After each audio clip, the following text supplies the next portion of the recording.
Hi everyone! Magandang umaga, tanghali, hapon at gabi sa inyong lahat. Ako si Lerma Novales Sarmiento, ang writer at author ng aklat na to na pinamagatang Life in 3 Parts. At sa araw na to, ang topic ko ay, alam mo ba, ang Espiritu Santo ang bumuhay kay Jesus sa ikatlong araw. Sa panahon ngayon na marami ang nagseselebrasyon ng Kwaresma na para magpakita ng katotohanan kung paano si Jesus naging Mesiya ng Diyos, paano siya naghirap, paano siya pinarusahan at pinapatay ng mga pari na siyang saling lahi ni Abraham. Ang buhay ni Jesus ay hindi katulad nating mga tao. Si Jesus ay Mesiya, Espiritu na bugtong na anak ng Espiritu Santo. Ang misyon ni Jesus ay hulihin ng bawat kaluluwa ng bawat tao na kilalanin ang Espiritu Santo sa ating katawan, na siyang ating Diyos at amang espiritual, na siyang may pag-aari ng ating katawan at kaluluwa, para maging kapatid tayo ni Jesus sa Espiritu na maging anak ng Diyos. Gusto kong ibahagi sa inyo ang katotohanan na si Jesus ay hindi lang tao na ipinanganak sa laman, sa sinapupunan ni Birheng Maria, kundi siya ay Espiritu na ipinanganak sa sinapupunan ng Espiritu Santo. Ang ama ni Jesus ay Espiritu at hindi tao. Si Jesus ay ang Mesiya at bugtong na anak ng Espiritu Santo na sinugo ng Espiritu Santo para magpahayag ng katotohanan. At sinabi ni Jesus, hindi nyo ba nalalaman na templo ng Espiritu Santo ay inyong katawan, na siyang tinanggap nyo sa Diyos? Sinabi ni Jesus na ang tao ay hindi nabubuhay para sa sarili lamang o dahil sa sinapay lamang. Kung kaya sinabi ni Jesus na ating parangalan ang Diyos sa ating katawan. Ang katawan ni Jesus ay templo ng Espiritu Santo na siyang ipinapako ng saling lahi ni Abraham sa krus, dahil hindi nila naunawaan ng Espiritu Santo na nasa katawan ni Jesus ay ang totoong amang espiritual at Diyos na nagsugo kay Jesus. Honestly, narito na tayo sa uling panahon. Maraming mga tao ang hindi tinatanggap ang katotohanan sa mga aral ni Jesus ng Espiritu Santo ay ang Diyos na lumalang sa sarili nila, dahil mas inibig nila ang kanilang sarili at pera, at maraming mga bulaang propeta ang nangahas mangaral ng salita ng Diyos na hindi naman nila tinanggap ang Espiritu Santo kay Jesus. Ipinagbabawal ng Diyos ang sumamba ka sa ribolto, santo-santuan at Diyos-Diyosan, sapagkat ang katotohanan, ang katawan ng tao ay templo ng Diyos, templo ng Espiritu Santo, at ang Espiritu Santo ay ang Diyos na makapangyarihan na lumalang sa ating mga tao, sa lalaki at babae, na siyang nagbibigay ng buhay sa ating mga tao at hindi ang mga ribolto, santo-santuan at Diyos-Diyosan. Honestly, ang relihiyong Romano-Katoliko na dinala ni Ferdinand Magellan sa ating bansa ay kulto yun ng demonyong si Satanas na nagugunita patungkol sa Kwaresma. Pero itong mga pari ay mga naging kaisa ng saling lahi ni Abraham na mga pari, itong pari ng Romano-Katoliko, ay mga bulaang propeta na nagmamataas at nagmamayabang sa Espiritu Santo. Hindi alam ng mga pari na maging ang kanilang katawan ay templo ng Espiritu Santo. At ang Espiritu Santo ay ang siyang Diyos na nagsugo kay Jesus, na nagbibigay ng buhay kay Jesus, na parating kasama ni Jesus. At si Jesus ay Mesiya at bugtong na anak ng Espiritu Santo. Sinabi ni Jesus, there is power once you receive the Holy Spirit. You will become my witnesses in Jerusalem, in all Judea, in Samaria, and at the end of the earth. Ang katawan ko ay templo ng Espiritu Santo. Ang katawan ni Jesus ay templo ng Espiritu Santo. Ang Espiritu Santo ang nagbigay ng otoridad kay Jesus para magpahayag ng katotohanan, para ipakilala ang Espiritu Santo sa buong mundo, na ang Espiritu Santo na nasa kanyang katawan ay ang Diyos Ama na parati niyang kasama. Kung kaya sinabi ni Jesus na ako ay nasa Ama at ang Ama ay nasa akin. Ang mga salita ko ay hindi nagmula sa akin, kundi sa Amang nasa akin. Sinabi ni Jesus na hindi ako ang bumubuhay ng patay at nagpapagaling ng may sakit, kundi yung Ama na nag-utos sa Kanya. Honestly, ang katawan ni Jesus ay templo ng Espiritu Santo. Ang Espiritu Santo, ang parating kasama ni Jesus, ay ang Diyos Ama na may pag-aari ng katawan at kaluluwa ni Jesus. Nung nakapako si Jesus sa krus, sinabi niya, Ama, patawarin mo sila sapagkat hindi nila nauunawaan ang kanilang ginagawa. Ang kinakausap dito ni Jesus ay ang Espiritu Santo na nanasa sa kanyang katawan. Dahil yung kanyang katawan ay templo ng Espiritu Santo at hindi si Jesus ang unang ginawa ng kasamaan ng mga paring saserdote na nagparusa, nagpahirap at nagpapatay kay Jesus sa krus, kundi mismo ang Espiritu Santo na nanasa sa katawan ni Jesus. Ang katawan ni Jesus ay sagradong tahanan ng Espiritu Santo na winasak, sinira at ipinapako sa krus ng saling lahi ni Abraham dahil sinabi ni Jesus na bago pa man umiral si Abraham ay ako na nga. Honestly, yung katawan ni Abraham, katawan ni Jesus, ay parehas na templo ng Espiritu Santo. At sinabi ni Jesus na ang sinungaling ay anak ng demonyo. Si Abraham, honestly, isinama niya ng asawa niya na si Sarah na pumunta sa Ehipto, gawa na nagkaroon ng tagutom sa kanilang lugar.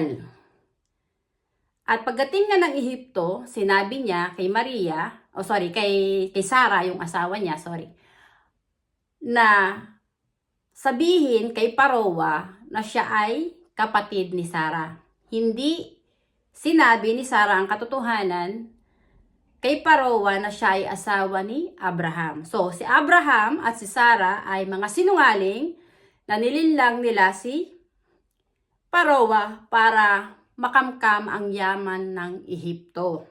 Kung kaya sinabi ni Jesus na ang sinungaling ay anak ng demonyo. At sinabi ni Jesus na mag-ingat sa mga bulaang propeta na animoy tupa, ngunit ang puso nila ay sa halimaw at makikilala nyo sila base sa kanilang mga gawa. Well, ang katotohanan, ang gawa ni Abraham ay puno ng panlilinlang at kasinungalingan. Niloko niya ang hari ng Ehipto, si Parowa, para linlangin at sabihin na si Sarah, yung kanyang asawa, ay kapatid niya. At dahil nilinlang nila si Parowa, sa mata ng Diyos, sa mata ng Espiritu Santo, bawal ang pangangalo niya at pakikiapid. Hindi sinabi nitong sina Abraham na si Sarah ay asawa ni Abraham, kung kaya itong si Parowa ay nagkaroon ng interest na gawing asawa itong si Sarah nang hindi niya nauunawaan ang katotohanan. Honestly, si Jesus ay Mesiya at buktong na anak ng Espiritu Santo. Ang Diyos ni Jesus ay ang Espiritu Santo na nanahan sa kanyang katawan, na parati niyang kasama, at hindi ang Diyos ni Abraham na sinungaling. Yan yung katotohanan. Honestly, sinabi ni Jesus, if you know the truth will set you free. Well, honestly, kapag tinanggap mo ang Espiritu Santo, nagsisi ka, tumalikod ka sa paggawa ng kasamaan, nagbalik loob ka sa Espiritu Santo, patatawarin ka ng Espiritu Santo, at ang iyong kaluluwa ay maliligtas. Dahil kikilalanin ka ng Espiritu Santo na anak niya, na kapatid ni Jesus sa Espiritu, dahil ang kinikilala mo na Ama, Amang Espiritual, at Diyos na nagbibigay ng buhay sa iyo ay ang Espiritu Santo na nanahan sa katawan mo, at hindi ang Diyos ni Abraham na sinungaling, hindi ang Diyos na mga pari na saling lahi ni Abraham, at hindi rin yung Diyos ng mga pari ng Romano Katoliko na ang kanilang iniidolo at sinasamba na kanilang Holy Father ay ang Papa sa Batikano, at ang kanilang sinasayawan at kinakantahan na mga ribolto ang kanilang pinaglilingkuran. Maraming tao ang naligaw ng landas gawa ng mga bulaang propeta, kung kaya maraming kaluluwa ang napupunta sa impyerno dahil hindi nila tinatanggap at kinikilala ang Espiritu Santo na nasa katawan ni Jesus, na siya ring isang Espiritu na nasa katawan nating mga tao, ang totoong nag-iisang Diyos at Amang Espiritual na may pag-aari ng ating buhay. Honestly, si Jesus ay Mesiya at buktong na anak ng Diyos bugtong na anak ng Espiritu Santo, na ipinahayag ko dito sa aklat na to. At ang layunin at misyon ng aklat na to ay para magbahagi ng Ebanghelyo sa buong mundo, para itaas ang pangalan ni Jesus, na si Jesus ay Mesiya at bugtong na anak ng Diyos, bugtong na anak ng Espiritu Santo. At ang Espiritu Santo na nasa katawan ni Jesus, ay ang mismong amang espiritual at Diyos na nagsugo kay Jesus, ay siya ring Diyos na tumawag sa akin para gawin ang aklat na to para magpahayag ng katotohanan at ibahagi ang Ebanghelyo sa buong mundo ng Espiritu Santo ay ang siyang amang espiritual na ipinakikilala ni Jesus. Sinabi ni Jesus na hindi ako ang bumubuhay ng mga patay at nagpapagaling ng may sakit, kundi ang Ama na nagsugo sa akin. Honestly, ang bumuhay kay Jesus sa ikatlong araw ay ang Espiritu Santo na hindi natin nakikita ng mata, na siyang totoong amang espiritual at Diyos na lumalang kay Jesus sa sinapupunan ni Birheng Maria. Si Jesus ay Espiritu at ang Espiritu ay Diyos. Ang Espiritu Santo at si Jesus ay parating magkasama, kung kaya sinabi ni Jesus na ako ay nasa Ama at ang Ama ay nasa akin. Ako at ang Ama ay isa.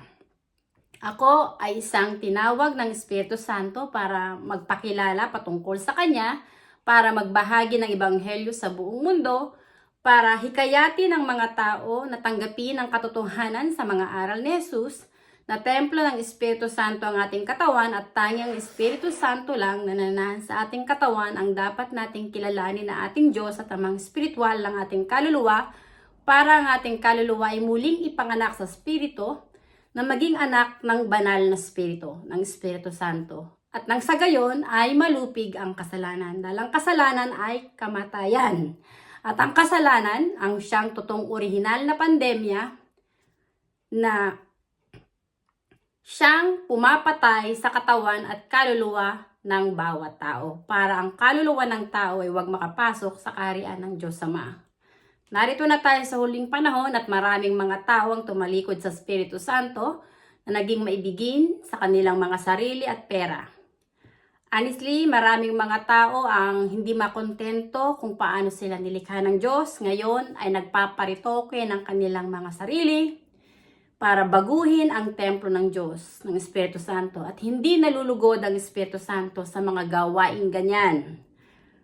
Sa ating mundo, nagkalat na ang mga bakla at tomboy. At ang katotohanan, hindi rin nalulugod ang Espiritu Santo sa mga bakla at tomboy, dahil yung katawan nila na siyang sagradong tahanan ng Espiritu Santo ay winawasak ng mga bakla at tomboy sa kasinungalingan at pagkukunwari, sa kalaswaan at kamunduhan. Hindi nila sinasamba ang Espiritu Santo na nasa kanilang katawan, na kanilang amang espiritual, at yung katawan nila na siyang sagradong tahanan ng Espiritu Santo ay binababoy nila sa mga kamunduhan at kalaswaan. Honestly, ang pagsamba sa mga ribolto, santo-santuan at Diyos-Diyosan ay kasalanan na walang kapatawaran sa Espiritu Santo na nasa ating katawan. Dahil ang Espiritu Santo ay ang Diyos na lumalang sa atin, ay ang may pag-aari ng ating katawan at kaluluwa. Kaya hinihikayat ni Jesus ang mga tao na mag-ingat sa mga bulahang propeta na animoy tupa, ngunit ang puso nila ay sa halimaw. Honestly, ang mga pari ay mga antikristo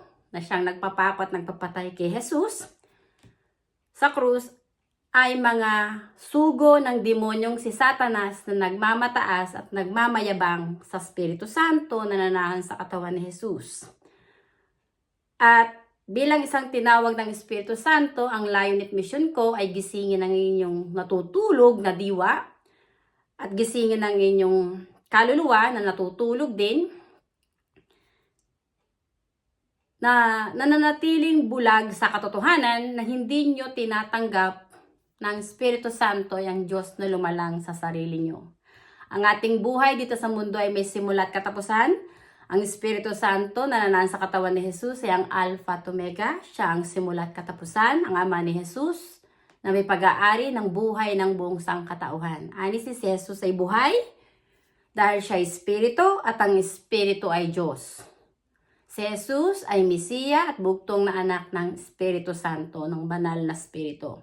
At ang sino mang lumalapastangan sa Espiritu Santo na binababoy yung kanilang katawan, na sagradong tahanan ng Espiritu Santo sa kamunduan at kalaswaan, ay wawasakin din kayo ng Espiritu Santo. At dahil sa kasalanan na ginawa nyo sa Espiritu Santo, na siyang Diyos na may pag-aari ng inyong katawan at kaluluwa, mamamatay kayo, mamamatay ang inyong kaluluwa gawa ng kasalanan at hindi makakapasok sa kaharian ng Diyos.